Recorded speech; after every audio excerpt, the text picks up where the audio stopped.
দীর্ঘ 4 বছর অপেক্ষার পর শুক্রবার পুনরায় চালু হলো Bikash Ghosh Memorial swimming pool. বিগত 4 বছর নানা রকম সমস্যার কারণে ও তারপর করোনাকালীন পরিস্থিতির ফলে বন্ধ ছিল শিলিগুড়ি কাঞ্চনজঙ্ঘা স্টেডিয়ামের কাছে অবস্থিত এই সুইমিং পুল। তবে শিলিগুড়ি পুর নিগমের উদ্যোগে পুনরায় আগের রূপ ফিরে পেল Bikash Ghosh Memorial swimming pool. এদিন নতুনভাবে শুরু করেন বিকাশ ঘোষ মেমোরিয়াল সুইমিং পুলের এই উদ্বোধন করেন শিলিগুড়ির মেয়র গৌতম দেব। এছাড়াও এদিনের এই উদ্বোধনী অনুষ্ঠানে উপস্থিত ছিলেন ডেপুটি মেয়র রঞ্জন সরকার, পুর চেয়ারম্যান প্রতুল চক্রবর্তী, পুর কমিশনার সোনাম ওয়াংদি ভুটিয়া, মেয়র পারিষদ বোরো চেয়ারম্যান সহ পুর নিগমের অন্যান্য আধিকারিকরা।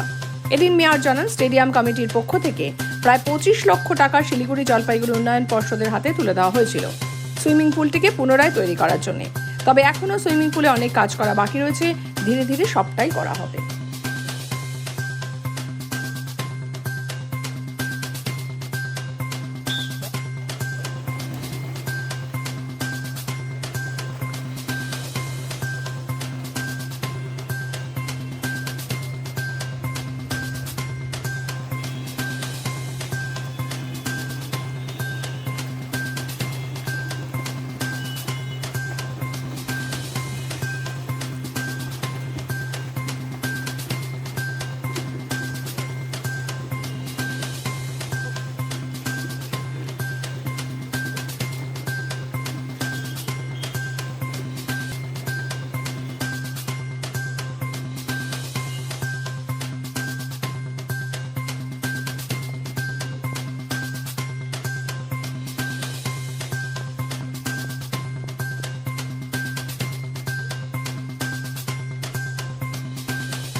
আমরা দিল্লি থেকে স্থপতিকে এনেও দেখিয়েছি, তিনি কিছু সাজেশনও দিয়েছেন, সেগুলো ভবিষ্যতে করব। ভিউ কাটা করতে হবে, উপরে যে লাউঞ্জটা আছে ওটাকে আমরা বড় করে সুন্দর করে কাচ দিয়ে একটা করব এবং এই জায়গাটাকে আমরা আরও অনেক কাজে লাগাতে চাই।